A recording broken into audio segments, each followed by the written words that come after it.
పండుగకు కొత్త బట్టలు పిండి వంటలు చేసుకోవాలని ఎవరికి ఆశ ఉండదు. కానీ ఒకేసారి అంత డబ్బులు కావాలంటే కష్టం కదా. అందుకే రూపాయి రూపాయి పోగు చేసుకొని పండుగ బాగా చేసుకోవాలనుకుంటారు మధ్యతరగతి మహిళలు. అలా ఇంటి ఖర్చుల్లో మిగుల్చుకొని దాచుకున్న డబ్బుతో స్కీమ్లో చేరితే పండుగకు తక్కువ ధరలోనే కిరాణా సామాగ్రి ఇవ్వడంతో పాటు పెద్ద ఎత్తున బహుమతులు ఇస్తామని కొందరు ఆశ చూపారు. పండుగకు బంగారు ఆభరణాలు గిఫ్ట్గా ఇస్తామని నెలవారీగా డబ్బులు కట్టించుకున్నారు. మరి పెద్ద పండుగకు సరుకులు ఇంటికిచ్చారా? బంపర్ ఆఫర్లో గిఫ్టులు అందజేశారా?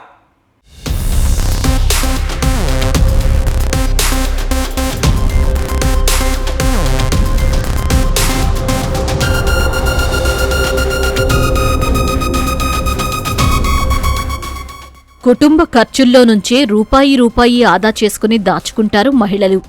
ఆ డబ్బులతోనే పండుగలప్పుడు పిల్లలకు, భర్తకు కొత్త బట్టలు కొనడమో లేక పిండి వంటలు చేసి పెట్టడమో చేస్తుంటారు. అలా కష్టపడి వారు దాచిపెట్టుకున్న పోపుల పెట్టెలో ఉన్న డబ్బుపై కొందరి కళ్లు పడ్డాయి. ఆడదానికి ఆడదే శత్రువు అన్నట్లు ముగ్గురు కిలేడీల ముఠా మహిళల వీక్ పాయింట్పై కొట్టి మొత్తం దోచుకుంది. నెల తక్కువ మొత్తంలో పొదుపు చేస్తే పెద్ద పండుగకు బంగారు ఆభరణాలు ఇస్తామంటూ ఆశ పెట్టింది. మహిళలనే ఏజెంట్లుగా నియమించుకుని ఈ ముఠా అతివలను నమ్మించి మోసం చేసింది.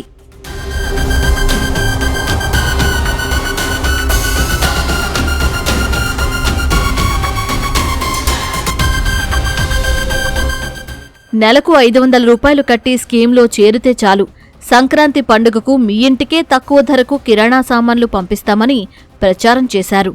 అలాగే బంపర్ ఆఫర్ కింద బంగారు ఆభరణాలు సైతం గిఫ్ట్గా ఇస్తామని ఆశ చూపించారు.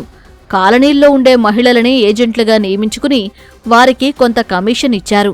ఇంకేముంది, మహిళలు పెద్ద ఎత్తున ఈ స్కీమ్లో చేరి డబ్బులు కట్టారు. అది ఆ నోటా ఈ నోటా పాకి పల్లెలకు సైతం చేరింది. అనకాపల్లి జిల్లా నక్కపల్లి మండలం గొడిచెర్లకు చెందిన పెరివేల కృష్ణకుమారి మరో 2 మహిళలతో కలిసి ఈ దందాకు తెరలేపింది. తక్కువ పెట్టుబడితో ఎక్కువ లాభం పొందవచ్చంటూ నెలకు 500 నుంచి 1000 రూపాయల వరకు ఒక్కో మహిళ నుంచి వసూలు చేశారు. పెద్ద పండుగకు పిండి వంటలు చేసుకోవడానికి సరుకులు వస్తాయని ఆశపడి పెద్ద ఎత్తున మహిళలు ఈ స్కీమ్లో చేరారు.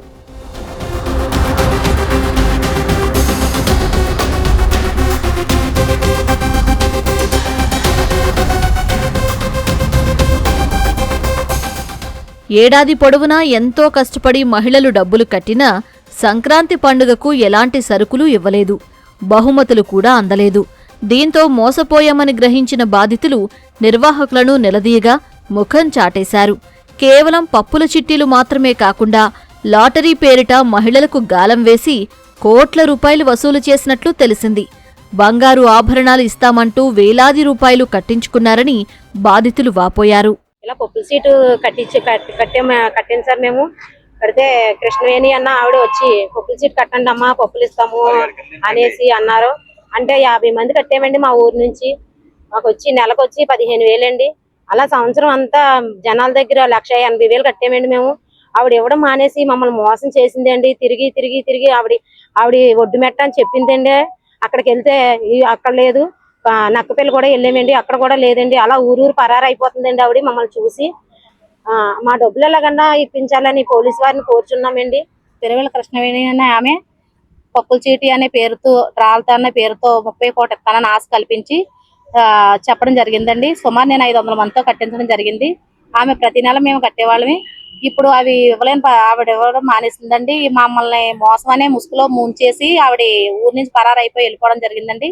సుమారు 1,20,00,000 3 మండలాలు, ఎసరాయివరం, కోటవట్ల, ఎసరాయివరం, నక్కపల్లి, పాయకరావుపేట 3 మండలాల్లో కూడా మా నియోజకవర్గంలో తన 1,20,00,000 మోసం చేసి ఆవిడ పరారులో ఉందండి.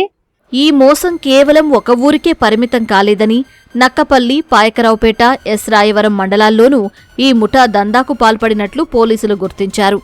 ఇన్నాళ్లూ కట్టిన డబ్బులు ఇస్తామంటూ మభ్యపెట్టిన 3 మహిళలు కనిపించకుండా పోవడంతో బాధితులు పోలీసులను ఆశ్రయించి ఫిర్యాదు చేశారు. నేను 45 మందితో లక్కీ డ్రా చేయించానండి. నెలకొచ్చి 1000 రూపాయలు చెప్పి 17 నెలలు కట్టించానండి. మాకు 7,70,000 మమ్మల్ని మోసం చేసి ఆవిడ కనిపించకంటే వెళ్ళిపోయిందండి. ఒడ్డు బట్టి అంటే ఒడ్డు మేట తిరిగాము, గొడ్డిచెర్లు అంటే గొడ్డిచెర్లు వెళ్ళామండి. ఎక్కడ కూడా కనిపించకంటే వెళ్ళిపోయిందండి ఆవిడ. అయితే మాకు మా మధ్యలోకి కృష్ణవేణి అనే ఆవిడ, తిరుమల కృష్ణవేణి, చిరుకూరు కుమారి, శిరీష్ అనే ఆవిడ, ముగ్గురిని కూడా మా మధ్యలోకి తీసుకురావాలని కోరుకుంటున్నామండి, మీడియా వారిని, పోలీసు వారిని. తోటి మహిళలే కదా అని నమ్మి డబ్బులు కడితే నిండా ముంచేశారని బాధితులు వాపోతున్నారు.